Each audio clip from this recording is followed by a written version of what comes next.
चलिए आज इतिहास की एक सबसे बड़ी मिस्ट्री को सुलझाते हैं। एक ऐसी सिविलाइजेशन की कहानी जो प्राचीन रोम से भी कई ज्यादा एडवांस थी, पर फिर अचानक ऐसे गायब हो गई जैसे कभी थी ही नहीं। और यही वो सवाल है जिसने ना जाने कितने हिस्टोरियंस को सालों तक उलझाए रखा। सोचिए, एक पूरी की पूरी दुनिया जिनके शहर आज के शहरों को टक्कर देते थे, वो आखिर समय की रेत में दफन कैसे हो गई। आइए आज इसी रहस्य से पर्दा उठाते हैं एक एक करके। अब मजे की बात यह है कि इस कमाल की कहानी की शुरुआत किसी बड़े इतिहासकार या आर्कियोलॉजिस्ट ने नहीं की, नहीं, बल्कि इसकी खोज की एक भगोड़े सैनिक ने। और ये वो खोज थी जो कई एक्सीडेंट्स और एक बहुत बड़ी भूल का नतीजा थी। तो कहानी शुरू होती है 1826 में। चार्ल्स मैसन नाम का एक भगोड़ा सैनिक था। उसने ये खंडहर देखे, पर उसे लगा कि ये अलेक्जेंडर द ग्रेट के ज़माने के हैं। फिर लगभग 30 साल बाद एक ऐसी गलती हुई जिसने हमारे इतिहास को लगभग मिटाई दिया होता। सोचिए, कराची से लाहौर तक रेलवे लाइन बिछाई जा रही थी और ब्रिटिश इंजीनियर्स ने हड़प्पा की हजारों साल पुरानी इमारतों को तोड़कर उनकी लाखों ईंटें पटरी के नीचे डाल दी, अनजाने में ही सही, पर यह एक बहुत बड़ा नुकसान था। खैर, फाइनली 1920s के दशक में सर जॉन मार्शल और उनकी टीम ने सही तरीके से खुदाई शुरू की, और तब जाकर इस भूली बिसरी सिविलाइजेशन का सच दुनिया के सामने आया। ये बात सुनने में भी कितनी अजीब लगती है ना? मतलब इस महान सिविलाइजेशन को हम ठीक से जान पाते, समझ पाते, उससे पहले ही उसके एक बहुत बड़े हिस्से को हमेशा के लिए ट्रेन की पटरियों के नीचे दफना दिया गया। ये एक ऐसी ऐतिहासिक त्रासदी है जिसका अंदाज़ा लगाना भी मुश्किल है। तो जब आर्कियोलॉजिस्ट्स ने खुदाई शुरू की और ज़मीन से परतें हटना शुरू हुईं, तो जो सामने आया उसने सबके होश उड़ा दिए। सच में, इस एक खोज ने भारतीय इतिहास को सीधा कई हजार साल पीछे धकेल दिया और दुनिया को दिखाया एक ऐसा शहर जो अपने वक्त से मामू भविष्य में जी रहा था। जरा इस कंपैरिजन को देखिए। हम बात कर रहे हैं आज से 5000 साल पहले की।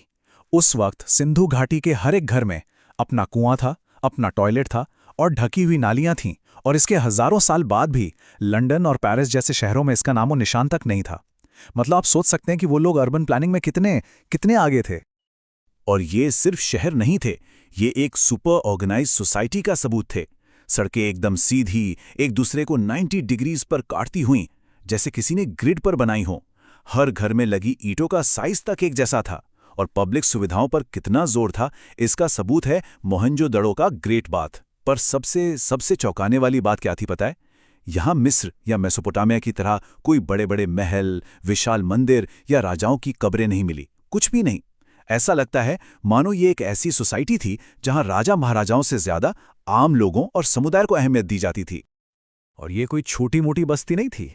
ये सिविलाइजेशन 10 लाख स्क्वायर किलोमीटर में फैली थी। 10 लाख। और सबसे कमाल की बात तो ये है कि इतने बड़े एरिया में हर शहर का डिजाइन, हर ईंट का साइज, यहां तक कि वजन तौलने वाले बाट भी सब एक जैसे थे। अब सवाल ये उठता है कि बिना आज की टेक्नोलॉजी के इतनी यूनिफॉर्मिटी, इतनी एकरूपता कैसे मुमकिन थी? ये आज भी एक बहुत बड़ा सवाल है। तो शहरों की प्लानिंग तो कमाल की थी, पर इस सिविलाइजेशन ने अपने पीछे कुछ ऐसी पहेलियां भी छोड़ी हैं जो आज भी बड़े बड़े एक्सपर्ट्स को सोचने पर मजबूर कर देती हैं। ये वो सवाल हैं जिनके जवाब शायद हमें कभी ना मिलें। और इन पहेलियों में सबसे बड़ी पहेली है उनकी लिखावट, उनकी स्क्रिप्ट। एक ऐसी भाषा जो हमेशा के लिए खो चुकी है। हमें उनकी हजारों मुहरें यानी सील्स मिली हैं जिन पर कुछ लिखा है, पर आज तक कोई ये समझ नहीं पाया कि आखिर वो क्या कहना चाहते थे। अब देखिए, इसे डिकोड करने में सबसे बड़ी मुश्किल ये है कि हमारे पास रोजेटा स्टोन जैसा कोई ट्रांसलेशन नहीं है, तो बस थियरीज हैं। कुछ एक्सपर्ट्स मानते हैं कि ये द्रविड़ भाषाओं की शुरुआती फॉर्म हो सकती है, कुछ कहते हैं कि ये संस्कृत से जुड़ी है, और कुछ तो ये भी कहते हैं कि शायद ये भाषा है ही नहीं, बस कुछ सिंबल्स हैं, जैसे आज के ट्रैफिक साइन या कंपनी के लोगो होते हैं। और इन मुहरों पर एक और अजीब चीज मिलती है। इन पर सबसे ज्यादा जो जानवर बना है वो न तो शेर है, ना हाथी, बल्कि एक सींग वाला, एक रहस्यमयी जानवर है जिसे लोग इंडस यूनिकॉर्न भी कहते हैं। तो क्या सच में उस जमाने में यूनिकॉर्न हुआ करते थे? शायद नहीं। हो सकता है ये साइड से बनाया गया एक बैल हो जिसका दूसरा सींग दिख नहीं रहा, या फिर ये उनका कोई बहुत ही पवित्र धार्मिक सिंबल रहा होगा। खुदाई में एक और बहुत ही डिस्टर्बिंग चीज सामने आई। मोहनजोदाड़ो की गलियों में सीढ़ियों पर इंसानों के कंकाल बिखरे पड़े मिले। उन्हें दफनाया नहीं गया था, बस जैसे थे वैसे ही पड़े रह गए। इसे देखकर ऐसा लगता है मानो मौत बहुत अचानक और बहुत भयानक तरीके से आई होगी और लोगों को भागने या संभलने का जरा भी मौका नहीं मिला होगा। और यहीं से उठता है कहानी का सबसे बड़ा सवाल, आखिर हुआ क्या था इनके साथ? 1900 बीसी के आसपास ये महान सिविलाइजेशन अचानक खत्म कैसे हो गई? देखिए, बहुत सालों तक एक थ्योरी बहुत पॉपुलर थी, आर्यन इन्वेजन थ्योरी। इसे मॉर्टिमर व्हीलर ने दिया था। उनका कहना था कि बाहर से आए आर्य हमलावरों ने इन शांति से रह रहे लोगों को खत्म कर दिया और इसके लिए उन्होंने वेदों का हवाला भी दिया। पर आज की मॉडर्न साइंस हमें एक बिल्कुल अलग कहानी बताती है। एक ऐसी कहानी जिसका विलन कोई इंसान नहीं बल्कि खुद नेचर यानी प्रकृति। अब सैटेलाइट इमेजरी और जियोलॉजिकल सबूतों से पता चलता है कि असल में क्या हुआ होगा। हुआ यूं कि हिमालय में बड़े बड़े भूकंप आए। इन भूकंपों की वजह से नदियों ने अपना रास्ता बदल दिया। उनकी जीवन रेखा सरस्वती नदी धीरे धीरे सूखने लगी और फिर इसके बाद आया एक लंबा भयानक सूखा जो सालों साल चला। तो ये कोई एक दिन में हुई तबाही नहीं थी, ये एक धीमी दर्दनाक मौत थी जो भूखमरी और पानी की कमी से हुई, किसी हमलावर की तलवार से नहीं। लेकिन इस पूरी जासूसी कहानी में जो फाइनल कील ठोकी गई वो आई मॉडर्न जेनेटिक्स से, यानी डीएनए की साइंस से। और इस सबूत ने न सिर्फ इन्वेजन थ्योरी को हमेशा के लिए दफन कर दिया, बल्कि हमें ये भी बताया कि ये सिविलाइजेशन कभी मरी ही नहीं। ये सबूत मिला हरियाणा के राखीगढ़ी में। यहाँ एक 4500 साल पुराना कंकाल मिला और जब उसका डीएनए टेस्ट हुआ तो जो रिपोर्ट आई उसने इतिहास की किताबों में जैसे भूचाल ला दिया। उस डीएनए में बाहर से आए तथाकथित आर्यन जीन का एक भी अंश नहीं था, 0। और बस इसी एक सबूत ने आक्रमण वाली थ्योरी को पूरी तरह से खारिज कर दिया। तो इसका मतलब क्या हुआ? इसका मतलब ये हुआ कि सिंधु घाटी के लोग कहीं गायब नहीं हुए, वो हम बन गए। राखीगढ़ी में मिले उस कंकाल का डीएनए आज के नॉर्थ और साउथ दोनों तरह के भारतीयों से सीधे सीधे मैच करता है।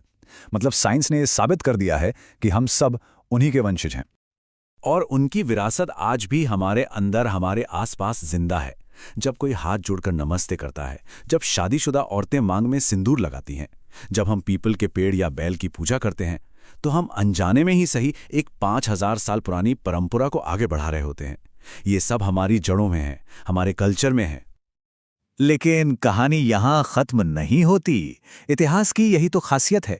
ठीक जब हमें लगता है कि हमने सारी पहेलियां सुलझा ली हैं, तभी एक नई खोज सामने आती है और पूरी कहानी में एक नया ट्विस्ट ला देती है।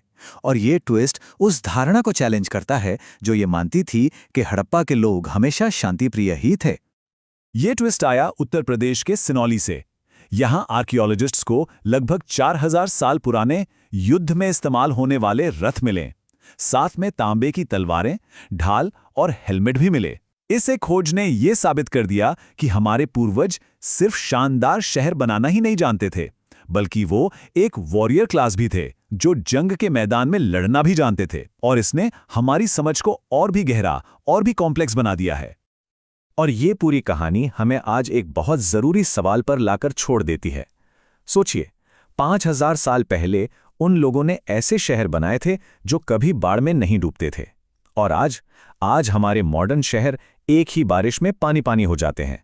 तो क्या हम वाकई में उनसे ज्यादा एडवांस्ड हैं? सिंधु घाटी की सभ्यता किसी बाहरी दुश्मन से नहीं, बल्कि क्लाइमेट चेंज की वजह से खत्म हुई थी।